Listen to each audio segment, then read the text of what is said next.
For some months past, my brave colleagues, continued Barbicane, I have been asking myself whether, while confining ourselves to our own particular objects, we could not enter upon some grand experiment worthy of the 19th century, and whether the progress of artillery science would not enable us to carry it out to a successful issue.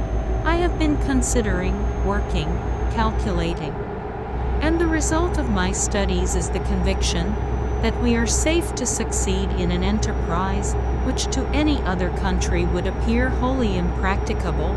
This project, the result of long elaboration, is the object of my present communication. It is worthy of yourselves, worthy of the antecedents of the Gun Club, and it cannot fail to make some noise in the world. A thrill of excitement ran through the meeting. Barbicane, having by a rapid movement firmly fixed his hat upon his head, calmly continued his harangue.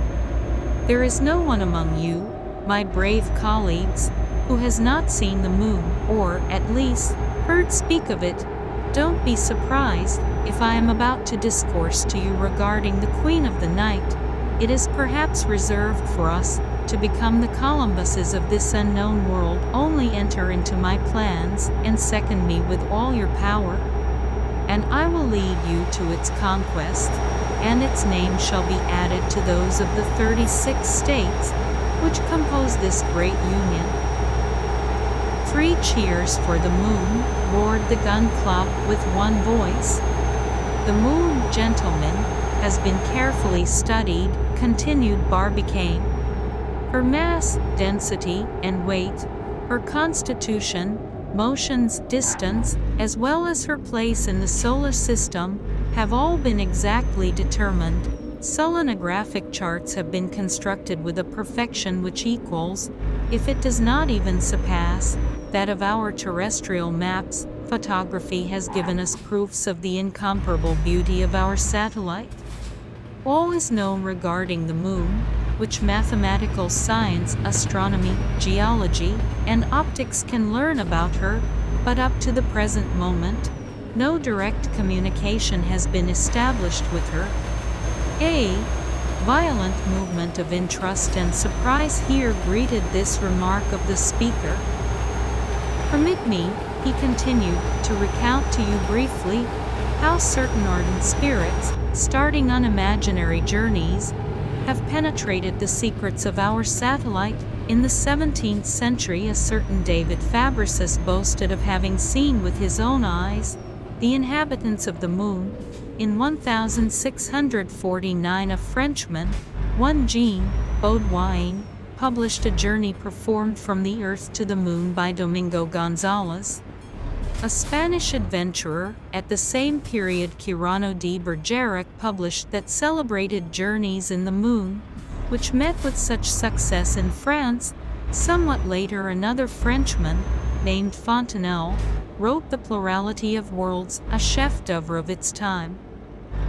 About 1835, a small treatise, translated from the New York American, related how Sir John Herschel, having been dispatched to the Cape of Good Hope for the purpose of making there some astronomical calculations, had, by means of a telescope brought to perfection, by means of internal lighting, reduced the apparent distance of the moon to 80 yards. He then distinctly perceived caverns frequented by hippopotami, green mountains bordered by golden lace-work, sheep with horns of ivory, a white species of deer, and inhabitants with membranous wings, like bats. This brochure, the work of an American named Locke, had a great sale.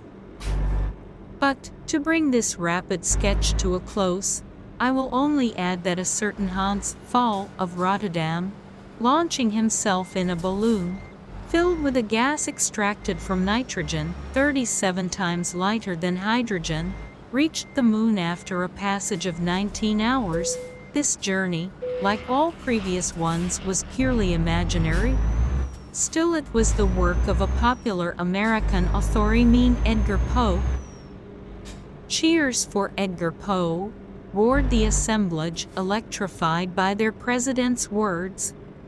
"I have now enumerated," said Barbicane, "the experiments which I call purely paper ones, and wholly insufficient to establish serious relations with the Queen of the Night. Nevertheless, I am bound to add that some practical geniuses have attempted to establish actual communication with her.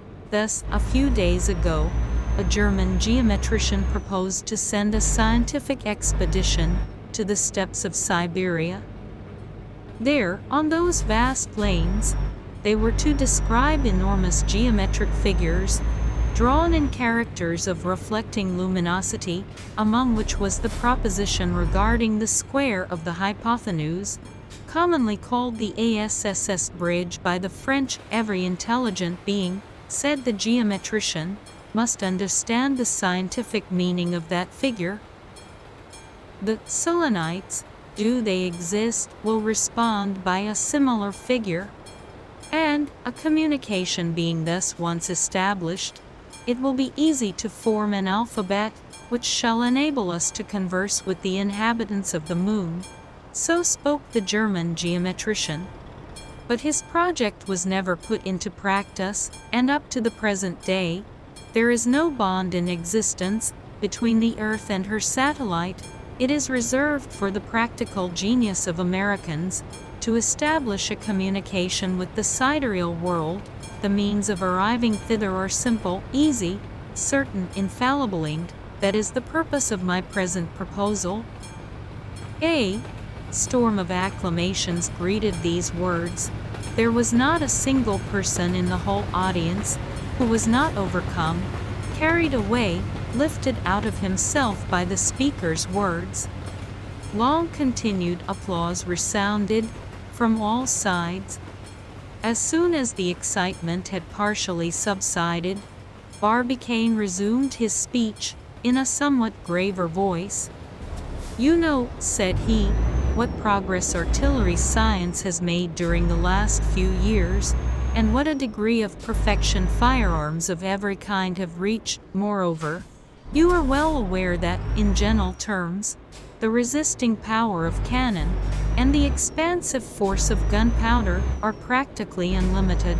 Well, starting from this principle, I asked myself whether, supposing sufficient apparatus could be obtained constructed upon the conditions of ascertained resistance, it might not be possible to project a shot up to the moon."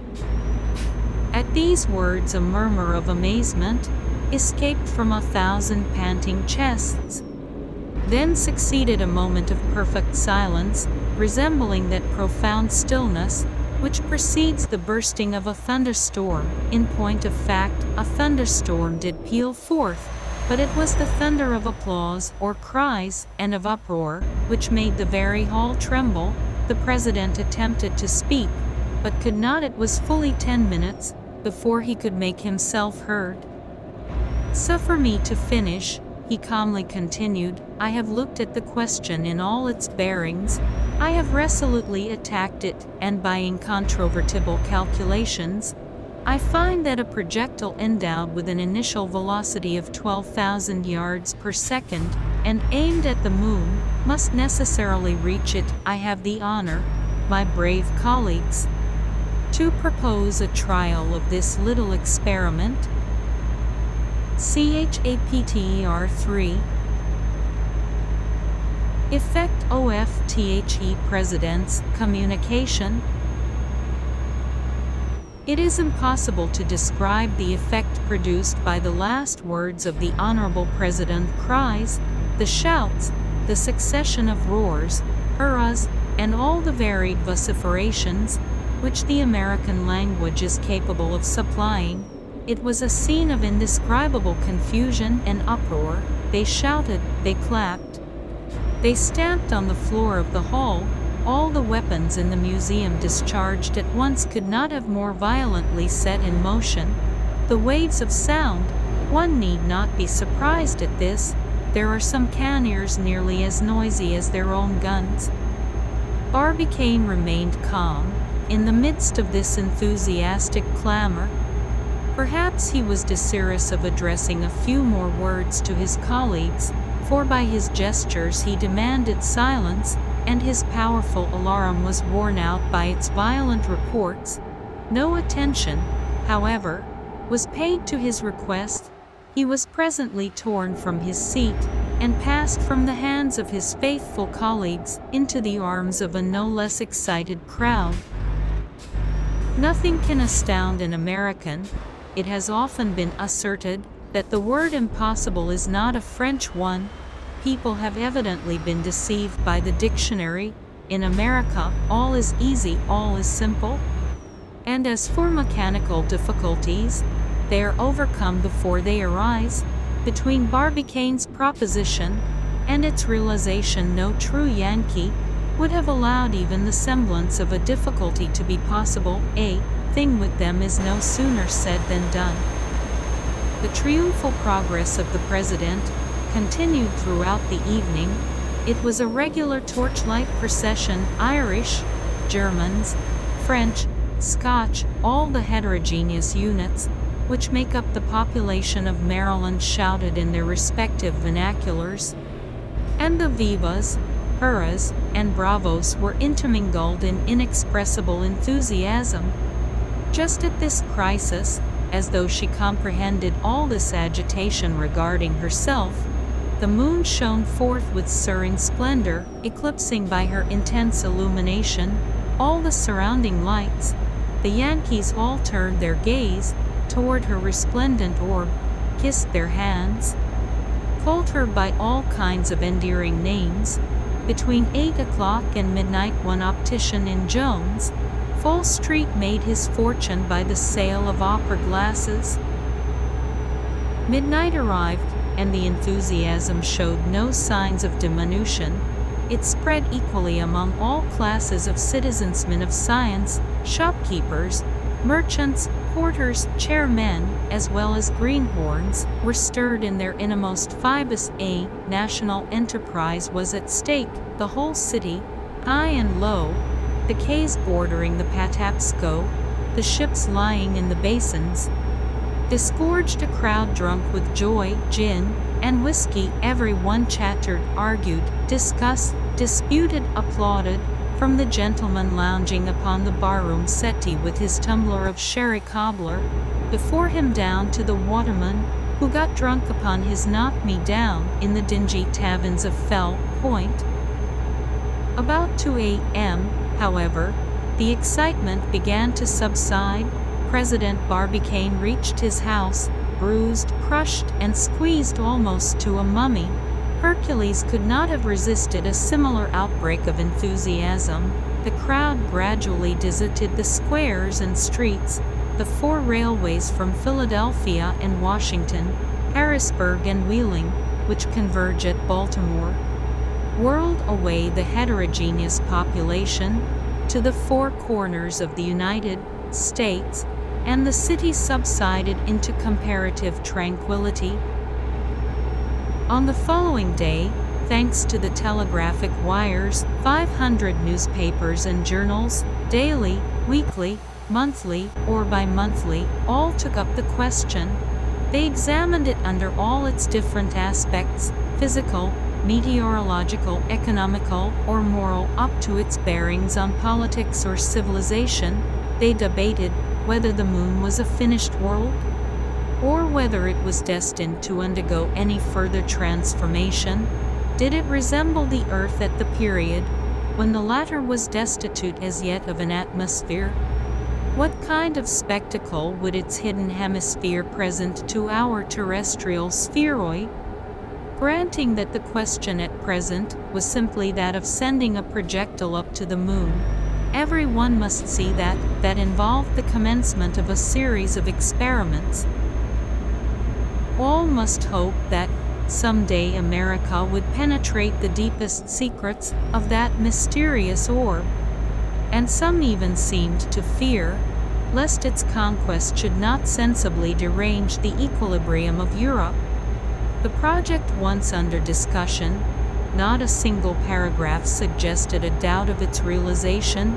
All the papers, pamphlets, reports all the journals published by the scientific, literary, and religious societies enlarged upon its advantages, and the Society of Natural History of Boston, the Society of Science and Art of Albany, the Geographical and Statistical Society of New York, the Philosophical Society of Philadelphia, and the Smithsonian of Washington sent innumerable letters of congratulation to the Gun Club, together with offers of immediate assistance and money. From that day forward, Impey Barbicane became one of the greatest citizens of the United States, a kind of Washington of science. A single trait of feeling, taken from many others, will serve to show the point which this homage of a whole people to a single individual attained. Some few days after this memorable meeting of the Gun Club, the manager of an English company announced at the Baltimore Theater the production of Much Ado About Nothing, but the populace, seeing in that title an allusion damaging to Barbicane's project, broke into the auditorium, smashed the benches, and compelled the unlucky director to alter his playbill. Being a sensible man, he bowed to the public will and replaced the offending comedy by As You Like It, and for many weeks he realized fabulous profits. Chapter 4. Reply FROMTHE Observatory OF, Cambridge.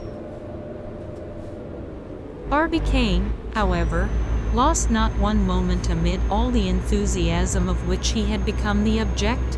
His first care was to reassemble his colleagues in the boardroom of the Gun Club. There, after some discussion, it was agreed to consult the astronomers regarding the astronomical part of the enterprise. Their reply once ascertained, they could then discuss the mechanical means, and nothing should be wanting to ensure the success of this great experiment. A note couched in precise terms, containing special interrogatories, was then drawn up and addressed to the Observatory of Cambridge in Massachusetts. This city, where the first university of the United States was founded, is justly celebrated for its astronomical staff. There are to be found assembled all the most eminent men of science. Here is to be seen at work that powerful telescope which enabled Bond to resolve the nebula of Andromeda, and Clark to discover the satellite of Sirius. This celebrated institution fully justified on all points the confidence reposed in it by the Gun Club. So, after 2 days, the reply so impatiently awaited was placed in the hands of President Barbicane. It was couched in the following terms: the director of the Cambridge Observatory to the president of the Gun Club at Baltimore, Cambridge, October 7th, on the receipt of your favor of the 6th instant, addressed to the Observatory of Cambridge in the name of the members of the Baltimore Gun Club. Our staff was immediately called together, and it was judged expedient to reply as follows. The questions which have been proposed to it are these. 1. Is it possible to transmit a projectile up to the moon? 2. What is the exact distance which separates the Earth from its satellite? 3. What will be the period of transit of the projectile when endowed with sufficient initial velocity? And, consequently, at what moment ought it to be discharged in order that it may touch the moon at a particular point? 4. At what precise moment will the moon present herself in the most favorable position to be reached by the projectile? 5. What point in the heavens ought the cannon to be aimed at, which is intended to discharge the projectile? 6. What place will the moon occupy in the heavens at the moment of the projectile's departure? Regarding the first question, is it possible to transmit a projectile up to the moon? Answer: yes, provided it possess an initial velocity of 1,200 yards per second. Calculations prove that to be sufficient, in proportion as we recede from the Earth, the action of gravitation diminishes in the inverse ratio of the square of the distance. That is to say, at 3 times a given distance, the action is 9 times less. Consequently, the weight of a shot will decrease and will become reduced to 0 at the instant that the attraction of the moon exactly counterposes that of the Earth. That is to say, at 47/50 seconds of its passage. At that instant the projectile will have no weight whatever, and, if it passes that point, it will fall into the moon by the sole effect of the lunar attraction. The theoretical possibility of the experiment is therefore absolutely demonstrated. Its success must depend upon the power of the engine employed. As to the second question, what is the exact distance which separates the Earth from its satellite? Answer: the moon does not describe a circle round the Earth, but rather an ellipse, of which our Earth occupies one of the foci. The consequence, therefore, is that at certain times it approaches nearer to, and at others it recedes farther from the Earth. In astronomical language, it is at one time in apogee, at another in perigee. Now the difference between its greatest and its least distance is too considerable to be left out of consideration. In point of fact, in its apogee the moon is 247,552 miles, and in its perigee, 218,657 miles only distant. A fact which makes a difference of 28,895 miles, or more than 1/9 of the entire distance. The perigee distance, therefore, is that which ought to serve as the basis of all calculations. To the third question. Answer: if the shot should preserve continuously its initial velocity of 12,000 yards per second, it would require little more than 9 hours to reach its destination. But, inasmuch as that initial velocity will be continually decreasing, it will occupy 300,000 seconds, that is 83 HRS, 20 m in reaching the point where the attraction of the Earth and Moon will be in equilibrio. From this point it will fall into the Moon in 50,000 seconds, or 13 HRS, 53 m 20 sec. It will be desirable, therefore, to discharge at 97 HRS, 13 m 20 sec, before the arrival of the Moon at the point aimed at. Regarding question 4, at what precise moment will the Moon present herself in the most favorable position, etc.?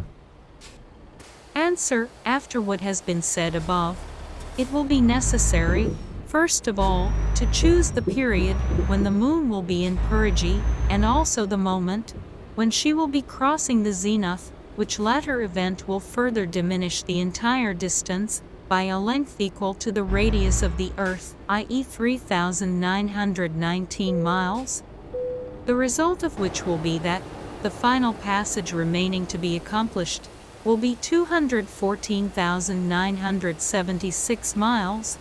But although the Moon passes her perigee every month, she does not reach the zenith always at exactly the same moment. She does not appear under these two conditions simultaneously, except at long intervals of time.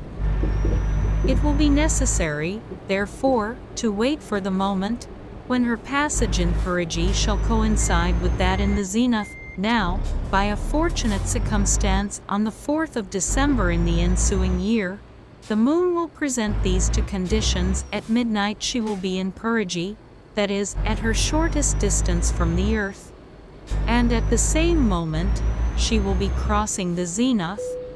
On the fifth question, at what point in the heavens ought the cannon to be aimed? Answer: the preceding remarks being admitted, the cannon ought to be pointed to the zenith of the place. Its fire, therefore, will be perpendicular to the plane of the horizon. and the projectile will soonest pass beyond the range of the terrestrial attraction. But, in order that the moon should reach the zenith of a given place, it is necessary that the place should not exceed in latitude the declination of the luminary. In other words, it must be comprised within the degrees 0 and 28 of lot n or s in every other spot. The fire must necessarily be oblique, which would seriously militate against the success of the experiment. As to the sixth question, what place will the moon occupy in the heavens at the moment of the projectile's departure?